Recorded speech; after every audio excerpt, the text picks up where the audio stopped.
안녕하세요. 저는 40대 남성입니다. 저는 인생을 살면서 남들은 겪지 않아도 될 일을 이번이나 겪은 사람입니다. 저에게는 어릴 때부터 고치지 못한 습관이 하나 있습니다. 바로 손톱을 깨무는 건데요. 이 버릇을 가져보신 분들은 아시겠지만 진짜 고치기 힘듭니다. 손가락을 잘라내야 고쳐진다고 할 만큼 저도 매니큐어도 발라보고 손끝에 식초도 발라보고 손도 묶어보고 별짓 다 해봤습니다. 그렇게 시간이 흘러 제 나이 30쯤에 여자를 한 명 만나게 됐는데 그 여자가 손톱 깨무는 모습이 보기 싫다고 저한테 한 번 말하고 나서는 그 버릇이 싹 고쳐지더라고요. 30이 넘어서 제 손으로 손톱깎이라는 걸 처음 사용해봤습니다. 의지로 안 되던 그 여자 한마디에 싹 끄는 걸 보니 주변에서도 제가 그 여자를 엄청 좋아하는 것 같다고 꽉 잡으라고 하더라고요. 그렇게 그 여자와 결혼까지 하게 됐고 행복한 신혼생활을 보냈습니다. 어릴 때부터 가구 공장에서 배워놓은 기술로 결혼 후에 집사람이랑 돈을 모아서 작게 가구점을 하나 차릴 수 있게 됐습니다. 요즘엔 큰 대리점도 많이 생기고 인터넷으로도 가구들을 많이 사지만 그 당시에는 그런 게 많이 없어서 나름 장사도 잘 되고 돈도 잘 벌었습니다. 그런데 아무리 돈을 벌어다 줘도 밑 빠진 독처럼 채워지지가 않고 빚만 늘어가는 겁니다. 알고 보니 집사람이 제가 돈을 버는 족족 다 처갓집에 갖다 줘서 정작 저희가 쓸 돈이 없었습니다. 저는 고아라서 부모도 없는데 제가 번 돈을 다 처갓집한테 가져다 주니 억울하기 짝이 없더군요. 나중에 알게 된 사실인데 장인장모님이 협박성으로 집사람에게 돈을 요구했고 그걸 저한테 말도 안 하고 혼자 감당하고 있더라고요. 결국 이유 때문에 집사람이랑 큰 싸움을 하게 됐고 그렇게 집을 나가버렸습니다. 그런데 그 모습이 아내의 마지막이었습니다.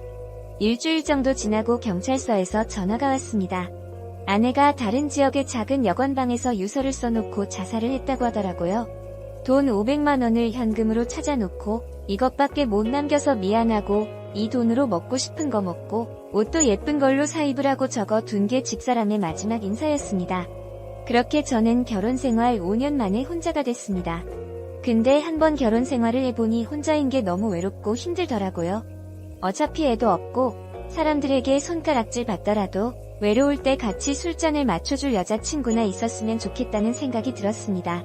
그때 한창 친하게 지내던 고향 친구의 제안으로 골프 동호회에 나가게 됐습니다. 혼자 산다는 걸 티내고 싶지는 않아서 옷이고 신발이고 쌍명품으로 갈아 끼우고 골프를 치러 나갔죠. 그때는 돈도 뭣도 없었지만 자존심만 살아서는 어디 가서 꿀리기도 싫고 그동안 벌기만 했던 제 자신이 불쌍하기도 했습니다. 아마 사람들은 제 겉모습이다 하는 행동을 보면서 좀 사는 놈인 줄 알았을 겁니다. 저는 과감하게 새 인생을 시작해보겠다는 마음으로 가구점을 처분하고 아내가 남겨둔 돈이랑 제가 모아둔 돈을 합쳐서 차도 좋은 걸로 하나 뽑고 광역시에 집도 하나 마련했습니다. 그때 골프 동호회에 나온 여자가 있었습니다. 얼굴도 예쁘장하고 성격도 시원시원하니 말도 잘 통하고 좋더라고요. 그런데 주변 사람들 얘기를 들어보니 다 큰 딸 하나 있는 과부라는 겁니다. 그 얘기를 듣고 오히려 저는 용기가 나더라고요. 이 사람도 나처럼 아픔이 있는 사람이구나 하는 생각에 더 관심이 가고 마음이 쓰였습니다. 저는 그녀에게 용기를 내기로 했습니다. 어쩌면 제 인생의 마지막 사랑이 될 수도 있겠다는 생각이었죠. 제가 먼저 그녀에게 저녁을 같이 먹자고 데이트 신청을 했는데 주춤할 것 같던 그녀가 적극적으로 나오는 겁니다. 처음 단둘이 데이트를 한날 맥주를 마시면서 이런저런 얘기를 나눴고 그녀와 뜨거운 밤까지 보냈습니다.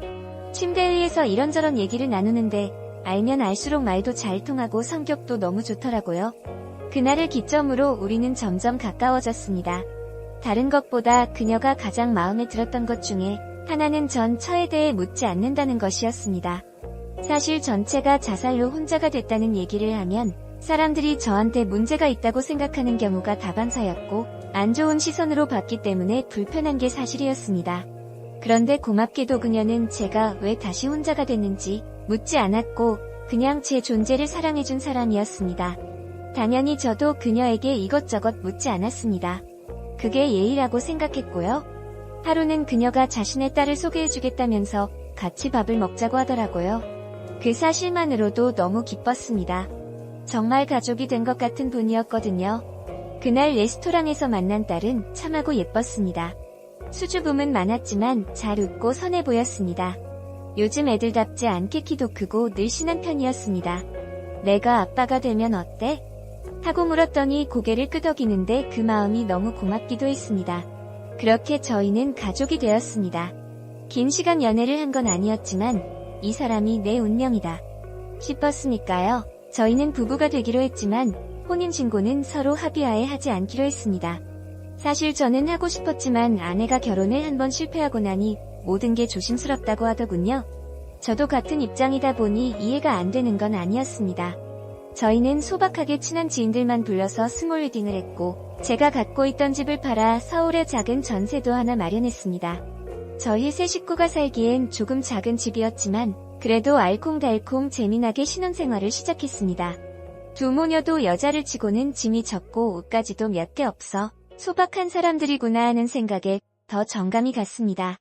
그런데 아무래도 다 큰 성인 여자아이가 집에 있다 보니 마냥 편하진 않았습니다. 저는 최대한 아이가 불편하지 않도록 조심했습니다. 아직 딸아이에게 저는 그저 낯선 남자일 수밖에 없으니까요. 혹시라도 손끝 하나 스쳐도 기분 나쁠까 싶어 최대한 옆에 가지도 않고 단둘이 있는 시간에는 제가 먼저 외출을 하기도 했습니다. 그렇다고 해서 아빠 노릇을 아예 안 한 건 아닙니다. 수시로 용돈도 챙겨주고 선물도 자주 사주었습니다. 점점 시간이 흐르니 딸아이도 제가 조금은 편했는지 장난도 치더라고요.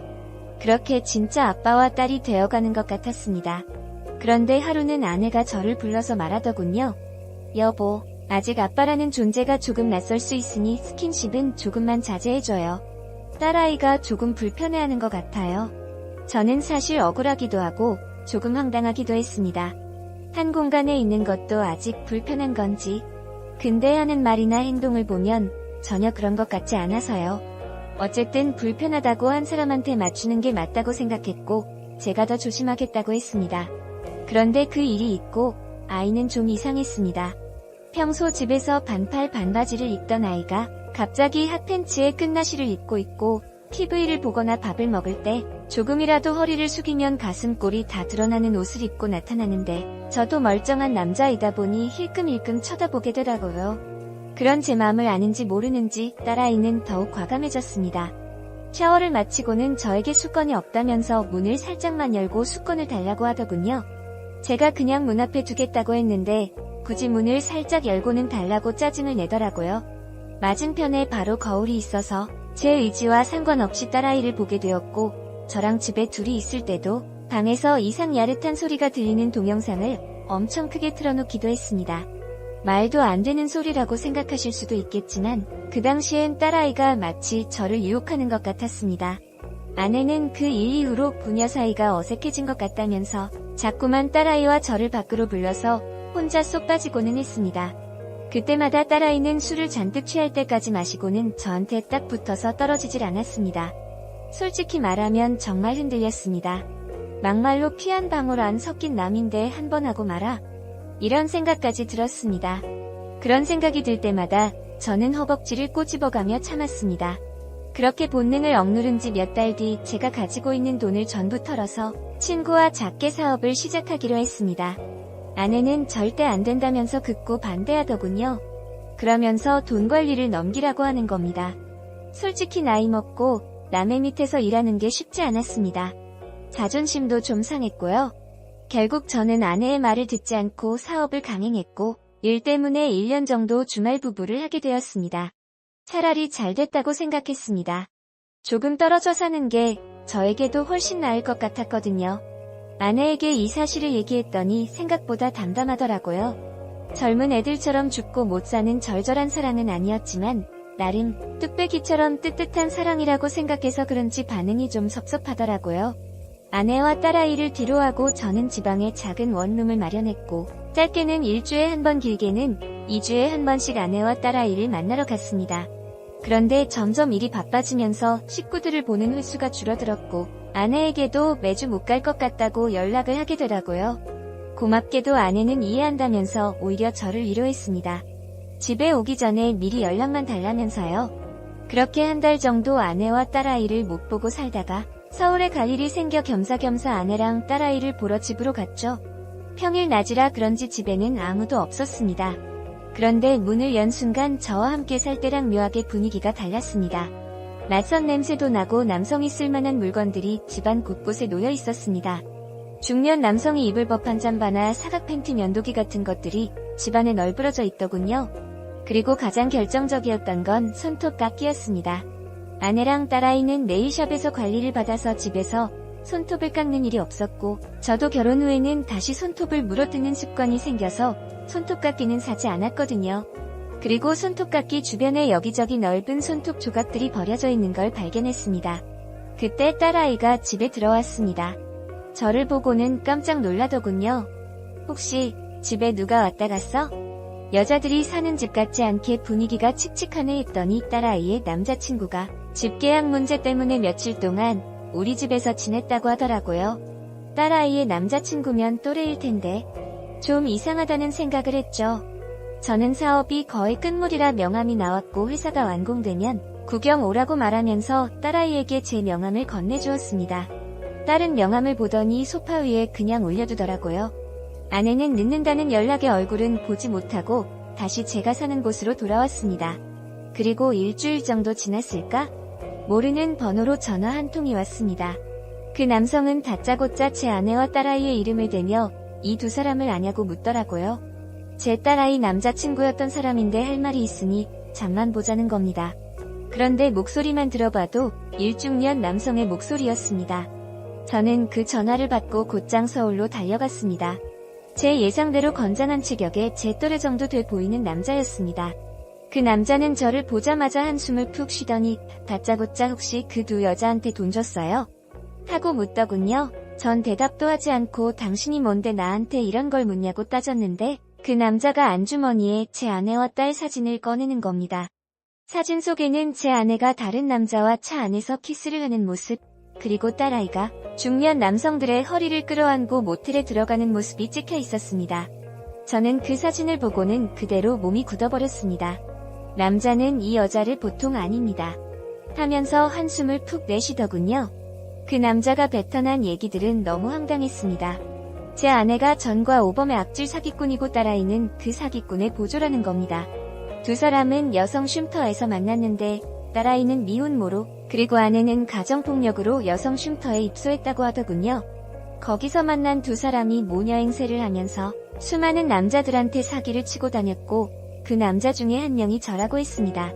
딸아이를 술집에서 처음 만났는데 아빠 같은 남자가 이상형이라며 대놓고 자기를 꼬셨고 제 집을 자기 자취방으로 소개했다는 겁니다. 혼자 사는 집이라고 하니 남자도 부담 없이 그 집에 들러 걸포 사거리 딸아이와 잠자리를 가졌는데 갑자기 소리를 지르며 돌변하더니 성폭행을 당했다면서 경찰에 고소를 하겠다고 했다는 겁니다. 딸아이는 경찰에 신고하지 않는 조건으로 합의금으로 3억을 제시했고 남자는 딸아이가 수상해서 사람을 사서 뒤를 캐고 다니면서 부모녀의 사기극을 알게 됐다는 겁니다. 그 남자가 저희 집에 온 날은 제가 다녀간 다음 날이었고 소파에 웬 중년 남성의 이름이 적힌 명함이 있어서 이상한 마음에 몰래 사진을 찍어뒀다고 하더라고요. 그 남자는 저에게 아내가 다른 남자와 있는 사진을 몇 장 더 보여주었습니다. 저는 그 자리에서 바로 아내에게 전화를 걸었습니다. 아내는 그냥 전화를 끊었고 지금은 전화를 받을 수 없습니다라는 문자만 보내더군요. 그제야 왜 내가 저와 혼인신고를 하지 않겠다고 한 건지, 딸아이는 제 앞에서 거의 벗은 차림으로 돌아다닌 건지 모든 퍼즐이 끼워 맞춰지기 시작했습니다. 저는 자리에서 일어나 바로 집으로 향했고 집에 도착했을 땐 이미 딸아이의 방은 비워져 있었습니다. 그 남자가 사람을 붙여서 자신을 미행했다는 사실을 알아챈 것 같았습니다. 저는 그날 밤 아내가 집으로 돌아올 때까지 기다렸지만 아내는 끝끝내 집으로 돌아오지 않았습니다. 저는 아내와 딸아이를 찾으려고 백방으로 수소문했지만 찾지 못했습니다. 그 일이 일어난 지 꽤 됐지만 저는 두 사람의 행방을 여전히 알지 못합니다. 저에게 이 사실을 알려줬던 남자도 직접적인 금전 피해는 없어서 그냥 똥 밟았다는 셈 치겠다고 하더군요. 다행히 저도 전 처가 자살하고 난 뒤 돈 관리는 제가 한 터라 금전적인 피해는 없습니다. 하지만 이 모든 일이 아직도 꿈만 같고 믿어지지가 않습니다. 정말 그 여자는 제 돈을 노리고 저에게 접근했던 걸까요? 조금이라도 진심은 없던 걸까요? 그 일이 있고 난 뒤 저는 사람을 믿지 못하게 됐습니다. 한두 명 정도 제가 좋다는 여성들도 있었지만 마음의 문이 열리지 않더라고요. 저도 참 등신 같은 게 종종 그때가 생각이 납니다. 정말 제 마지막 사랑이라고 생각하고 저는 최선을 다했거든요. 가끔은 어디서 뭘 하고 사는지 궁금하기도 합니다. 더 큰 사기를 쳐서 유치장에 들어갔을지 아니면 신분 세탁하고 멀쩡하게 살고 있을지. 두 여자의 행방은 모르지만 이 사연을 쓰면서 지난 일 잊고새 출발해보려고 합니다. 열심히 살아온 저에게 비난 대신 용기를 주셨으면 합니다. 안녕하세요. 저는 40대 남성입니다.